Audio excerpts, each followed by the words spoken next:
Hello दोस्तों, कैसे हैं आप सभी लोग। उम्मीद करती हूँ सभी लोग स्वस्थ होंगे, मस्त होंगे और आज की वीडियो के लिए आप सभी लोग रेडी होंगे। तो दोस्तों, बिना किसी एनिमेशन के आज का वीडियो शुरू करती हूँ और आज की वीडियो का टॉपिक होने वाला है कि पैरट के छोटे बच्चों की हम देखभाल कैसे कर सकते हैं। क्योंकि आजकल ब्रीडिंग सीजन चल रहा है, छोटे छोटे बच्चे अब मार्केट में आना शुरू हो जाएंगे। तो सबसे पहला हमारा काम ये होता है कि जब हम बच्चे लेकर आते हैं तो उसमें हमें उनका चुनाव हमें कैसे करना है, क्या चीज़ें हमें उसमें देखनी है कि वही पैरट हम लेकर आएँ। तो देखिए, सबसे ज़्यादा ज़रूरी होता है कि हम उसकी चोंच, उसके पंख, उसकी एक्टिविटी, ये सारी चीज़ नोट करें और ये बहुत ज़रूरी है। अदरवाइज़ अगर आप बीमार बच्चा घर में ले आएंगे तो उसका जीने के चांसेस काफ़ी कम हो जाते हैं, क्योंकि एक वो नए एनवायरनमेंट में आता है। तो लाते वक्त आपको इसका बहुत ध्यान रखना है। अब आप जब उसको घर में लेकर आते हैं तो कौन कौन सी चीज़ों का आपका ध्यान रखना है। सबसे पहले तो आपको ये देखना है कि आप उसको खिलाएंगे क्या। खिलाने में कई बारी हम घर में सत्तू, आटे का घोल, इस तरह की चीज़ें पैरेट्स को देना शुरू कर देते हैं, जो कि बहुत ही गलत हैं। और कई लोग तो यहाँ तक करते हैं कि दूध में आटा घोलकर बच्चे को सिरिंज से पिलाते हैं, जो बहुत बहुत ख़राब है। ये काम आपको बिल्कुल नहीं करना, क्योंकि डेयरी प्रोडक्ट्स हमेशा बच्चों की इम्यूनिटी पावर को कमज़ोर करती है। एक तो वैसे ही जब वो बच्चा बॉक्स में से बाहर आता है, अपने पेरेंट्स से अलग होता है, तो उसकी इम्यूनिटी कमज़ोर हो चुकी होती है। ऐसे में अगर हम ऐसा खाना उसको देंगे तो वो बच्चे का सर्वाइवल चांस काफ़ी कम हो जाता है।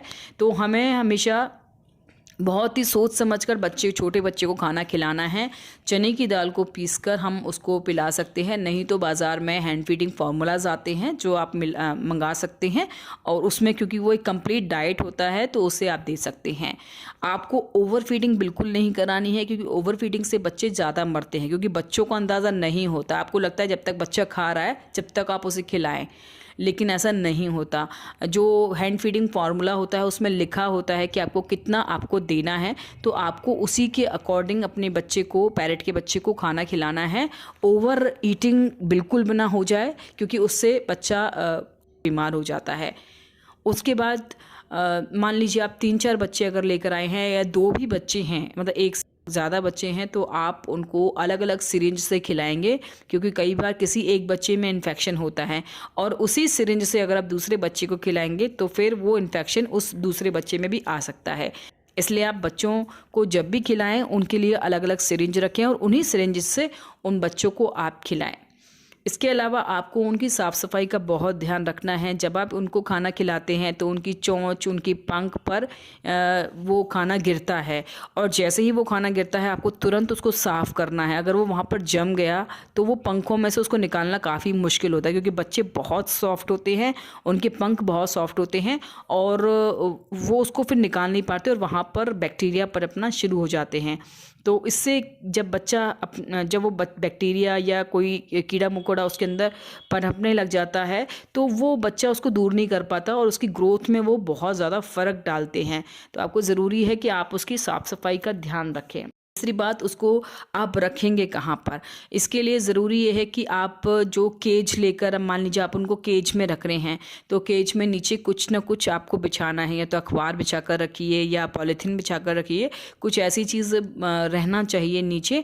और अगर आप उसको बाहर रख रहे हैं तो भी आप किसी सॉफ्ट उस पर ही बच्चे को रखें, एकदम ज़मीन पर नहीं रखें, क्योंकि बच्चों के जो पैर होते हैं वो बहुत ही सॉफ्ट होते हैं और वो उस हिसाब से उनकी ग्रिप भी नहीं बन पाती है। तो ज़रूरी ये है कि ग्रिप बनाने के लिए उनके नीचे कुछ ना कुछ आप बिछा कर रखें और साफ़ सफाई का ध्यान रखें।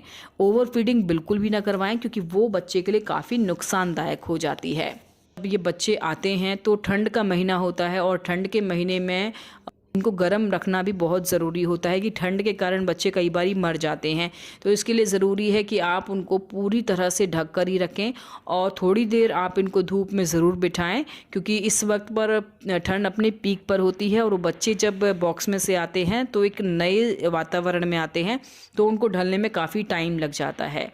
दोस्तों, बातें अभी बहुत सारी हैं, लेकिन वो सारी बातें इस वीडियो में पूरी नहीं हो सकती। तो इसके लिए आपको देखना होगा मेरा अगला वीडियो, जहां पर मैं इसके अलावा भी बहुत सारी चीज़ें हैं जो आपको बताने वाली हूं। तो अभी के लिए मुझे और शिवा को कर दीजिए बाय बाय। अगली वीडियो में बाकी की इन्फॉर्मेशन आपके लिए जल्द लेकर आऊँगी।